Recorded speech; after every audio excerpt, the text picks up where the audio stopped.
নেসারাবাদ উপজেলার শিক্ষানুরাগী বিশিষ্টজনদের মতবিনিময় সভা অনুষ্ঠিত। এসএমএস টিভির তথ্যচিত্রে সাথে রয়েছে আল মামুন।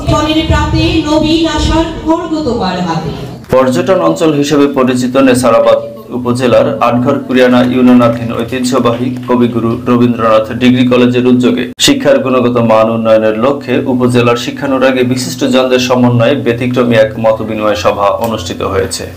গত 28 নভেম্বর বৃহস্পতিবার বেলা 11টায় কবিগুরু রবীন্দ্রনাথ ডিগ্রি কলেজের নবনিযুক্ত অ্যাডহক কমিটির সভাপতি মোহাম্মদ নাসিরউদ্দিন তালুকদারের সভাপতিত্বে অনুষ্ঠিত সভায় প্রধান অতিথির বক্তব্য রাখেন শহীদ স্মৃতি ডিগ্রি কলেজের অ্যাডহক কমিটির সভাপতি সাবেক উপজেলা চেয়ারম্যান ও উপজেলা বিএনপির আহ্বায়ক মোহাম্মদ ওয়াহিদুজ্জামান ওয়াহিদ। বিশেষ অতিথির বক্তব্য রাখেন সাবেক পৌর মেয়র স্বরূপকাঠি পৌর বিএনপির আহ্বায়ক আলহাজ মোহাম্মদ শফিকুল ইসলাম ফরিদ। বিশেষ অতিথিদের মধ্যে আরো বক্তব্য রাখেন শহীদ স্মৃতি ডিগ্রি কলেজ অধ্যক্ষ মোহাম্মদ মাসুম কামাল হাওলাদার, ভোলা নাজির রহমান ডিগ্রি কলেজ উপাধ্যক্ষ পীযূষ কান্তি হালদার। সভায় কমিটির বিদ্যুৎসাহী সদস্য মোহাম্মদ রোকমান হাকিম, হিতৈষী সদস্য মোহাম্মদ রুহুল আমিন, বিভিন্ন মাধ্যমিক বিদ্যালয়ের প্রধান শিক্ষক ও কলেজ শিক্ষক মন্ডলী সহ শিক্ষার্থী প্রতিনিধি তাদের গুরুত্বপূর্ণ মতামত তুলে ধরেন।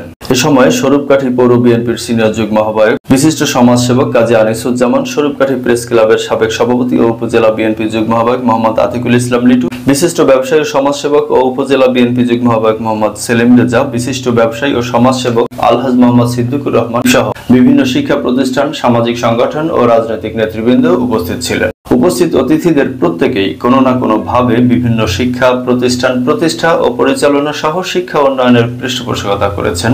বিভিন্ন স্তরের শিক্ষক ও শিক্ষানুরাগীদের প্রাণোচ্ছল মতবিনিময় জ্ঞানের যে দ্যুতি ছড়িয়েছে উপস্থিত শিক্ষার্থীদের মাঝে, নিশ্চয়ই তা আলোকিত করবে নতুন প্রজন্মকে। আজকে এই বিচার ব্যবস্থা, আজকে প্রশাসনিক এই সক্ষমতা, আজকে শিক্ষকদের কঠোরতা, শিক্ষকরাও কথায় কথায় বাইরে চলে যাওয়া, শিক্ষকরাও ক্লাস করেই বাইরে ঘুরে আসা, তাদের ব্যক্তিত্ব এখানে অনেক জায়গায় হানি হয়ে যায়।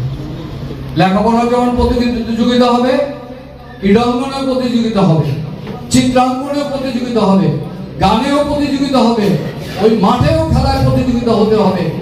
যদি এই প্রতিযোগিতাগুলোয় অংশগ্রহণ করা যায়, আসক্ত হওয়া যায়, তাহলে কি মাদকের দিক যাবে আমার সন্তানটা? যাবে না, অবশ্যই যাবে না। তো সে কারণেই আমি অনুরোধ করব, শিক্ষার মান উন্নয়নের আগে আমাদের চারিত্রিক পরিবর্তনগুলো আগে আনা দরকার। অতীত ঐতিহ্য ফিরিয়ে আনতে হলে শিক্ষকদের সেই শক্তিটা তার হাতে দিতে হবে, সেই জান্ডাটা তার হাতে থাকবে, সেখানে কারো কিছু বলার অধিকার থাকবে না। সেখানে রক্তচক্ষু নিয়ে কোন শিক্ষা প্রতিষ্ঠানে কোন মাস্তানি করার অধিকার কারো থাকবে না। এই অবস্থাটি আবার এই শিক্ষা প্রতিষ্ঠানে প্রথম ফিরিয়ে আনতে হবে। এইভাবে যদি আনা যায়, শাসন পালনের অধিকার যদি সঠিকভাবে শিক্ষকদের থাকে, আর গার্ডিয়ান যদি প্রশ্নের সম্মুখীন না করে, তাহলে তার সন্তানটিও প্রকৃত মানুষের মতো মানুষ হবে, আর শিক্ষার পরিবেশ অটোমেটিক সুন্দর হয়ে যাবে বলে আমি মনে করি।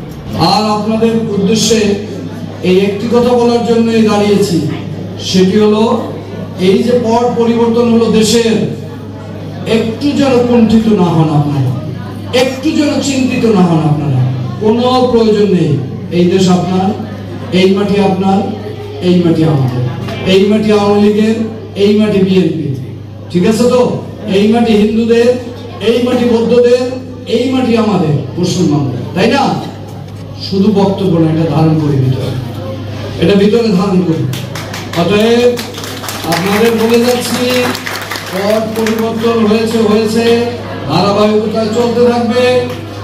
একটু পিছপা দেবেন না, একটু দুশ্চিন্তা করার কোনো কারণ নেই আপনাদের। আল্লাহ পাক যদি জীবিত রাখে, যদি কোনো সমস্যা কোথাও সৃষ্টি হয়, একবার কানে দিবেন ইনশাআল্লাহ। নিয়ম কানুন মেনে চলতে হবে শিক্ষা প্রতিষ্ঠানে, আইন শৃঙ্খলা মেনে চলতে হবে। আমি আশা করি দেখেছি এই কলেজের মধ্যে অনেক ড্রেস আছে, অনেক ছাত্রছাত্রীর গায়ে ড্রেস দেখেনি। আমি অধ্যক্ষ মহোদয়কে অনুরোধ করবো, এইগুলো আপনারা বাস্তবায়ন করবেন। কারণ অনেকে আছে, আমি শহীদ স্মৃতি কলেজে বলেছি, ছাত্রছাত্রীরা অনেকে আছে ব্যাগ নিয়ে আসে, স্কুলের ড্রেস পরে আসে, তার মধ্যে বোধহয় অন্য জামা কাপড় থাকে। বাবা মা দেখবে যে তারা কলেজে গেছে, কিন্তু তারা কলেজে না এসে ওই জেনারেল জামা কাপড় পরে বিভিন্ন জায়গায় ঘোরাঘুরি করে। আমি অনুরোধ করবো তারা যদি 5 দিন 7 দিন যদি absent থাকে তাদের গার্ডিয়ানকে চিঠি লিখে জানাবেন যে আপনার ছেলে মেয়ে স্কুল কলেজে আসে না, তাহলে আমার লেখাপড়ার মান আরো উন্নয়ন হবে। আমি অন্যান্য কলেজের উদাহরণ না, আগামীতে আমি আশা করি এই কবিগুরু রবীন্দ্রনাথ ডিগ্রি কলেজের নাম করে উদাহরণ দেবে মানুষের যে কবিগুরু রবীন্দ্রনাথ ডিগ্রি কলেজটি সুন্দর করে এই কলেজের মতো অন্য কলেজ হতে হবে। শিক্ষকদেরকে আমি উদ্দেশ্য বলবো, আপনার সন্তান সুশিক্ষায় শিক্ষিত করতে আপনি চান, তাহলে আজকে যে সব ছাত্রছাত্রী উপস্থিত আছে ওই সন্তানগুলোকেও, ওই ছাত্রছাত্রীকেও আমার সন্তান বলে একটু চিন্তা করে যদি আমরা এই সন্তানকে প্রতিষ্ঠিত করতে পারি, তাহলে দেশ, জাতি, দেশ আগামী দিনের রাষ্ট্র পরিচালনা তাহলে রাষ্ট্রের একটি বিশাল ভূমিকা রাখতে পারে। যদি প্রত্যেকটি সন্তান, প্রত্যেকটি ছাত্রছাত্রী সুশিক্ষায় শিক্ষিত হয়ে রাষ্ট্রের দায়িত্ব নেয়, তাহলে সে রাষ্ট্র কখনোই ব্যর্থ রাষ্ট্র হতে পারে, যে সফল রাষ্ট্রে পরিণত হবে। আপনারা সবাই সহযোগিতা করবেন।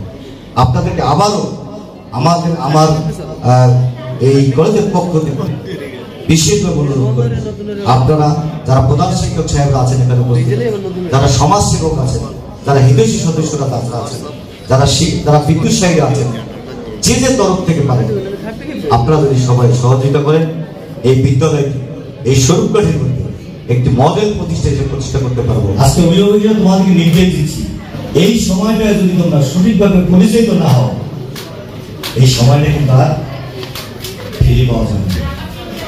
আজকে যদি তোমাকে তুমি তৈরি না করো, তোমাকে তুমি গঠন করো না করো, তোমার এই যে মূল্যবান সময়টি, এই ছাত্র জীবনটি আর কখনো ফিরে পাওয়া যাবে না।